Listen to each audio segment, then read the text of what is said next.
After being disowned by my family over 8 years ago, they've reached out to invite me, my 27-year-old wife, and another female acquaintance for Christmas.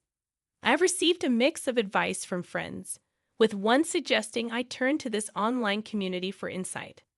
I'm a 25-year-old male, the youngest of 4 kids born to my 52-year-old mom and 54-year-old dad. My siblings, whom I'll refer to as Michael, 31, male, Sarah, 28, female, and my twin brother Carl, 25, male, all excelled in physical sports. My dad was a star basketball player at Editsu School. My mom played volleyball. Michael excelled in soccer, Sarah in softball, and Carl was the star running back on the football team.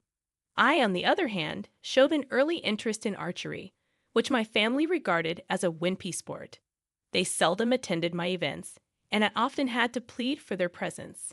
Between the ages of 14 and 16, I participated in around 20 archery tournaments, while my parents only showed up to one. Though I wasn't neglected, they were emotionally distant, leaving me feeling overshadowed by my siblings. When I tried to address this, they labeled me an attention seeker. However, my disownment wasn't related to these issues. At 15, I began dating Amy, who was also 15 at the time. We introduced her to my family, and they liked her. However, almost 2 years later, one of Amy's former friends revealed that she had been cheating on me with an unnamed guy. Confronting her, she confessed that it was my twin brother, Carl. She claimed her feelings for him had surpassed those for me. Enraged, I confronted Carl at home, resulting in a physical altercation where I punched him and knocked him out. Although my violent reaction was regrettable, it was the culmination of years of resentment toward him and my family. To avoid legal consequences, my family agreed not to press charges against me. Instead, I was sent to live with my estranged paternal aunt, who lived 2 hours away and was 48 years old at the time. Since then, I've had no contact with my immediate family. Initially challenging, I've managed to move forward with the support of my aunt and her 48-year-old husband, gradually letting go of the desire to mend the broken relationship with my family. I transferred to a different high school and eventually attended a university in my aunt's city, where I graduated as an electrical engineer. Later, I met my wife and married her. When it came time to plan our wedding, I considered inviting my estranged family, but I decided against it to avoid any potential drama. My wife and I purchased a house an hour away from my aunt's place, and we were blessed with a daughter about a year ago. Recently, I received a Facebook message from my parents expressing a desire to reconnect over Christmas at their house. I told them I'd think about it as I might have other plans, but promised to provide a clear answer soon. In the meantime, both Michael and Sarah sent me friend requests on social media, which felt rather strange. My wife, who is 2 months pregnant, suggested that if I chose to go, she and our daughter would spend Christmas at her father's house to avoid unnecessary stress. I agreed with her, considering her well-being. My dilemma is whether to go and attempt to reconcile with my family or not. I'm torn on what to do. On one hand, it's possible they feel remorse for what they did to me and want to apologize. On the other hand, there's the fear that if I go, they might pressure me to apologize to Carl, something I'm not willing to do. Any advice on this matter would be greatly appreciated. Top advice before reading the update. I think you should go another time. Spend Christmas with your wife and child. Visit your family at a less stressful time to see if they have any ulterior motives. It might just be about them wanting to see their grandchildren and not necessarily about you, which would be hurtful to you. Yeah, I agree. Go another time. I was thinking the same thing. It could be related to the grandkids. Spend Christmas with your wife and child. Christmas is too big of an event to meet them. Also, please update us. I can't get this post out of my head. I can't imagine a parent kicking out their child who was betrayed by their other child. They might want to reconnect due to money or their grandchild. I don't know, but it's weird that even his siblings texted OP. I hope it's for good reasons, though. I wouldn't consider spending Christmas away from my pregnant wife for them. Maybe I'm missing something, but why choose Christmas to reach out? They could have contacted me at any time and given me the chance to choose a convenient time to reconnect. They're the ones trying to mend things, so their timing seems odd to me. I personally wouldn't go unless you truly want them back in your life. The situation seems fishy to me. It's possible they found out about my successful child and are now attempting to heal the family image to avoid looking like they abandoned their son years ago. It feels like a trap. I noticed they didn't open with any remorse or sign of an apology. They might want something from me: money, free work, an organ, or access to my children. Or maybe they just want to appear good to their friends.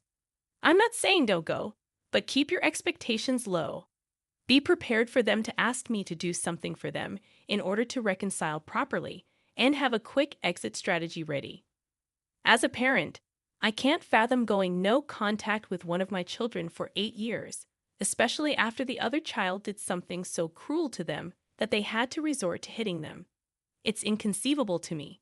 I would understand if my son hit his brother under such circumstances. We're all human, and moving past the fact that they abandoned me and turned their backs for 8 years is my choice. Personally, I'm not sure if I could. If I can't or don't want to see them again, I doubt anyone would blame me. If they do blame me, they don't know the full story. And if they do know the full story and still blame me, they're not worth my time either. Now for the update. I wanted to post earlier, but some things got in the way.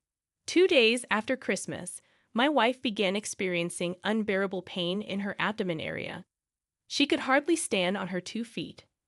Her sister and I rushed her to the hospital, where we learned that my wife had suffered a miscarriage and that the fetus had to be removed right away. The worst part for me was explaining to my wife what had happened. Due to complications surrounding the operation, my wife had to stay in the hospital for 2 more days. I've been trying to stay strong for my wife and daughter, but honestly, I'm struggling right now. As for the updates on the original post, most of you who commented on the same day advised me not to spend Christmas with them due to the significance of that holiday. I agreed with the advice and decided to spend the rest of the holidays with my wife. When I texted my family, stating my decision, I expected them to argue with me. Surprisingly, they responded by saying they respected my opinion and looked forward to seeing me after the holidays. Curiosity got the best of me, and I started digging into my family to understand why they had reached out after all these years. I found out that Michael is a corporate lawyer working for a major company in our hometown, married with 2 daughters. Sarah, on the other hand, appeared to be married to a doctor and had a son. 8 years ago, she was studying to be a nurse. My friend, whose parents were friends with mine, informed me that Sarah had divorced her first husband, the one she was dating 8 years ago, due to mail fraud. Carl, my twin, married Amy right after high school, and they have 2 kids. I couldn't pinpoint their exact occupations, but the fact that they bought a big house last year suggested they were financially stable. My dad seemed to be going through a midlife crisis, while my mother was heavily involved in the wellness community. I tried to analyze why they might want to reconnect. One possibility was money, but considering my siblings' financial stability, that seemed unlikely.